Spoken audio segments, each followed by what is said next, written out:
They are our last two quadrilaterals, which are called trapezoids and kites. So first, we'll start with trapezoid.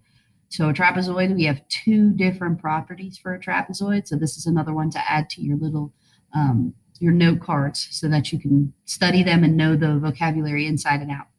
So a trapezoid, it's a four-sided figure. That's what a quadrilateral is, with only one pair of parallel sides. So it's only going to have one pair of parallel sides, and those are the bases.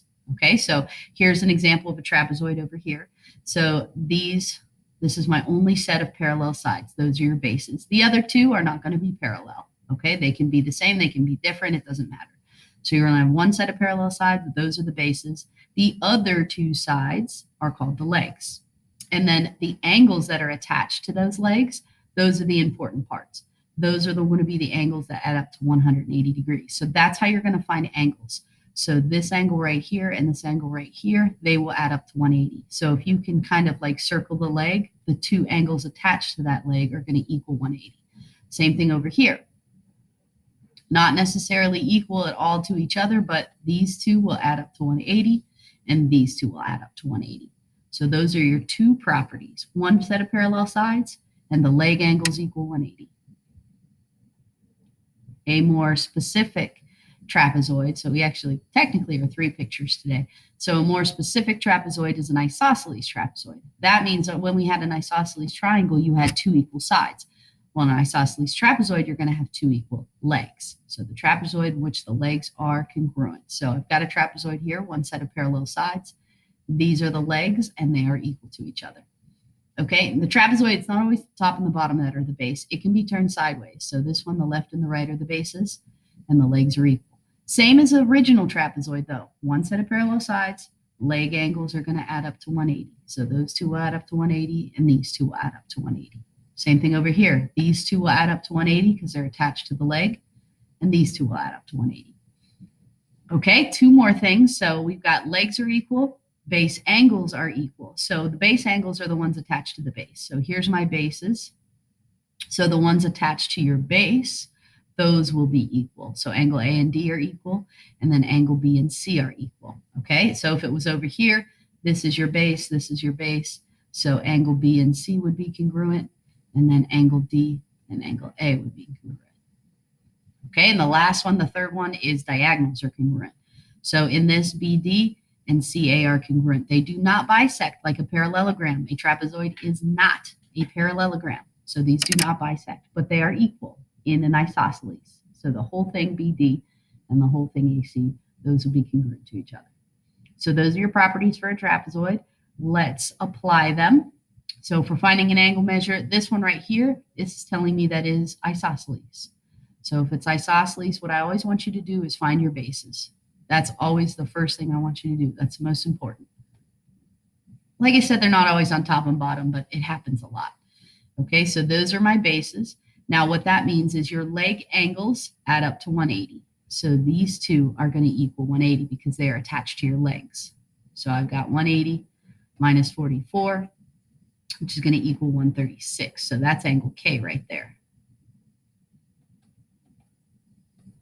So the measure of angle K is 136 degrees. The other thing I know is that right here, these two little lines, so these show that it's isosceles. So that means the base angles are congruent. So the two angles attached to each base, these two, are congruent. So that's angle M. And then the two angles attached to the bottom base. This is my bottom base right here. So the two angles attached to the bottom base are going to be congruent. So angle L will be the same as angle K. Okay, so when they are isosceles, the base angles are congruent, but you also need to know that the leg angles equal 180. And that's the only way you can find it in this one because this is not isosceles. So find your two base angles, or I'm sorry, leg angles. My leg angles add up to 180. So this is going to give me 102 degrees for angle J. Oops, sorry, my handwriting's terrible. So 102 degrees for angle J, for the measure of angle J. And then the measure, now we have to go over here, and these are separate now. So this is my other leg. So my other leg over here, these are also going to add up to 180. So if I do 180 minus the 132, that's going to give me 48, and that's going to be your angle L. Okay, so none of these angles are congruent because it's not isosceles. It's kind of easier when it's isosceles because your base angles are equal. So these two would be equal, and those two would be equal. Okay, so in this case, angle J is 82. And then the other two are going to come from the leg angles. So these are your two attached to the leg. So leg angles always add up to 180. So if I subtract, that's going to give me 98. Yeah. So that means the measure of angle L and K. And you can do like this, so you don't have to write it a million times. So the measure of angle L equals the measure of angle K equals 98 degrees. Okay? Those are your general problems. You also have something called the mid-segment of a trapezoid. So it's exactly what it sounds like. It's a segment in the middle, okay? But it has to be parallel to the bases, okay? So my bases are my one set of parallel sides. There's just going to be a line in the middle that's parallel. The reason why it's going to also attach to the midpoints. So D is a midpoint. It cuts those two in half. It bisects it. Same thing over here. C is the midpoint of AE. So those two parts are equal. So that's what's going to be equal for a mid-segment. The super important thing, not only is it going to cut these two sides in half, that might be one of your types of problems. The general type of problem, you're going to need to use this formula. So the length of the mid-segment, this part in the middle, is half as big as when you add the bases. So if I add up AB and EF like that and cut it in half, that's going to give me whatever CD is, the mid-segment. So that's a formula. Lots of stuff to memorize. That's why I told you from the beginning, start making yourself note cards so you know everything. Okay, so I'll do two. These ones will be really quick. So these ones are super easy. If you're finding the mid-segment, all you have to do, the mid-segment, MN, is equal to 1/2, and then you have to add up the bases. The bases are my two parallel sides, in this case, 9 and 7. So 9 and 7 is 16. If you cut that in half, that's going to give you 8. So these are easy. When they don't throw any X's or algebra in there, they're super easy. You just add up the two bases. 16 and 14 gives you 30, and then you cut it in half, and you get MN is 15. Okay, same thing there. 15 and 9 is going to give you 24. Cut it in half, and you get 12. Those ones are super easy. You usually don't see those. These are the types that you're really going to see. Okay, so if you have an X in there, you just have to start out. It's always mid-segment. So the mid-segment equals, have your half, and then add up your bases, X and 9. So this is your formula, and you just have to solve for X. You have a choice. You may distribute the half if you'd like, or what I think is easier is just times by 2. That just makes this go away. You got to be fair and do it over here. So that's the easy way to make the fraction go away, and it's way easier to do in your head if you do it that way. Okay, so just times the other side by 2, and then you just subtract 9. So X is 5. Okay, over here, same thing. The mid-segment is 7.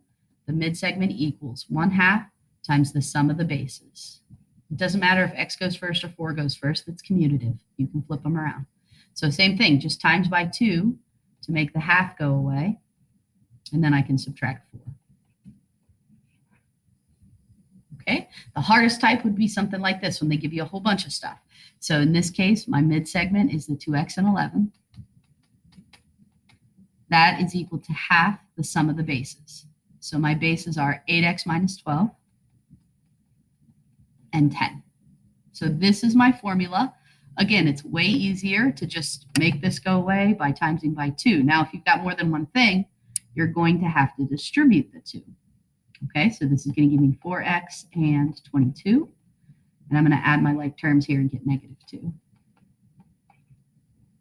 So subtract my 4x, add 2, and then x is 6.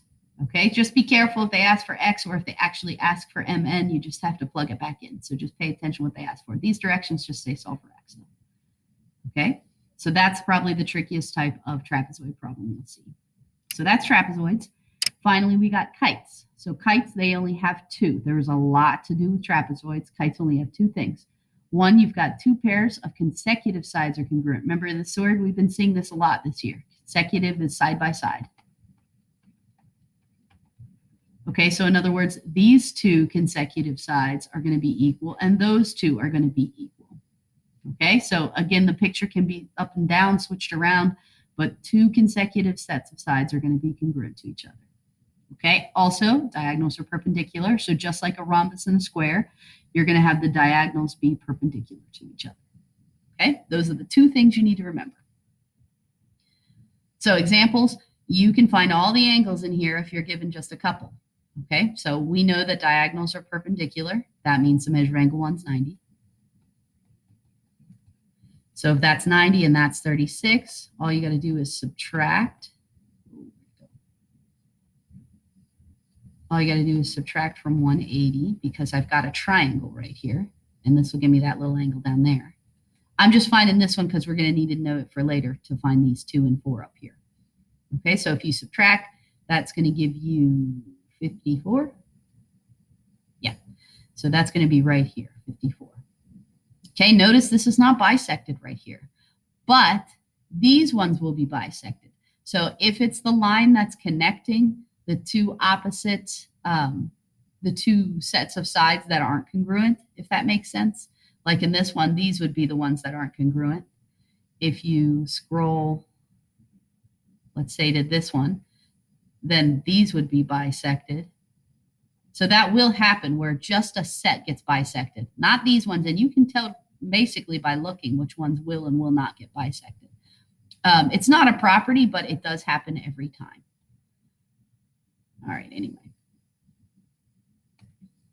Okay, so that's going to help me up here. So with these ones, angle 3 is also going to be 36. Okay, and obviously this is 90. So if you do, again, we do 180 minus 90 minus 36 to get angle 2. So basically these two are going to be equal here and here, and then those two are going to be equal there and there. Okay, so angle 4 is 70. Okay, again, I know this is 90. So if I do 180 minus 90 minus 70, that's going to give me 30 for angle 6. And then the measure of angle 5 will also be 30. You can either know it because you know that these two got cut in half, or you, again, can do the 180 minus 90 minus 70 to get angle 5 in this little part of the triangle. Okay, so those are all your angles. Over here's a little bit trickier because there's no diagonals in there. So since there's no diagonals in there, we know that these two are going to match. So these are the two that are going to match. These won't match, but they would get cut in half if you drew a line in there. Okay, so the only way to be able to figure these out is, this is something new. So in a quadrilateral, the 4 angles equal 360. So triangle was 180, quadrilateral is 360. So if I take that 360 and I subtract the 90 and the 54, that's going to give me, let me see, 144. That's going to be 6. I subtract from that, that's 1. So 216. Okay, so if I subtract from 360 these two angles, I'm going to be left with 216. Now these two are the sets that are going to be equal.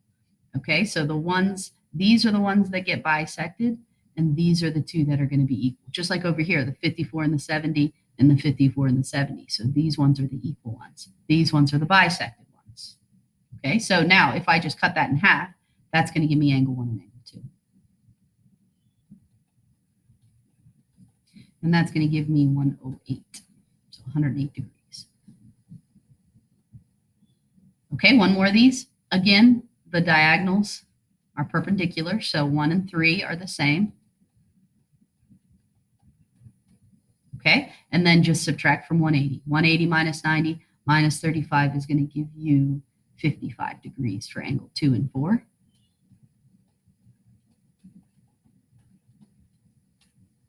And then to get 5, you know that either these ones by this one right here will bisect, or you can do 180 minus 90 minus 50. What was it? 55. Can't even read my own writing. So 180 minus 90 minus 55 will give me 35 for the measure of angle 5. Okay. Lots of info I know. The last type of problem, since we know that these are perpendicular to each other, they're asking me for the side lengths. Okay, so it says give your answer in the nearest hundredth in case it comes out as a decimal. All right, so in this case, if you've got a right angle, you can use the Pythagorean theorem if you've got two sides. So you can do 3 squared and 4 squared equals c squared. Just keep in mind that c is always the one across from the 90-degree angle. So right now I'm looking for this side. So this is 9 and 16, which is 25. Square root both sides and you get 5. So this side is 5, which makes this side 5. These are the two that are equal. These are the two that get bisected here and here. And then angle B, the big angle B and the big angle D are the ones that are equal.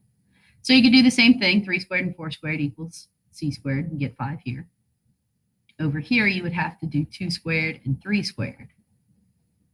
And so that's going to be 4 and 9. And 4 and 9 is going to give you 13. And then I'll take the square root of 13. I'm fine with that. It does say round to the nearest hundredth, so you'd have to give me a decimal, and I don't know what that is. That's probably going to be somewhere around 3.5-ish. I don't know, round to the nearest hundredth. But that's what this side will be right here. Same as this side. AD and AB will be equal to each other. So just in case you see ones like that, and I just did this for a property. So in case you guys are your visual people, you need to be OCD and keep everything in line. This kind of helps.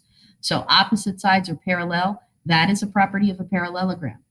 And everything that is a parallelogram. So rhombus, rectangle, square. Okay? Both opposite sides are congruent. That is also a property of a parallelogram. So that goes for all parallelograms. Opposite angles congruent. Again, that's a property of a parallelogram. So all parallelograms. Diagonals bisect. Again, it's a parallelogram. So all parallelograms. Diagonals bisect opposite angles. That was only 2 of them. That was just going to be rhombus and a square. I know that in the trapezoid in the kite, that only one set were bisected, but it's saying they bisect both sets of opposite angles. So it's only going to be rhombus and square. Congruent diagonals was a rectangle and square. Perpendicular diagonals was a rhombus, a square, and a kite, and an isosceles trapezoid.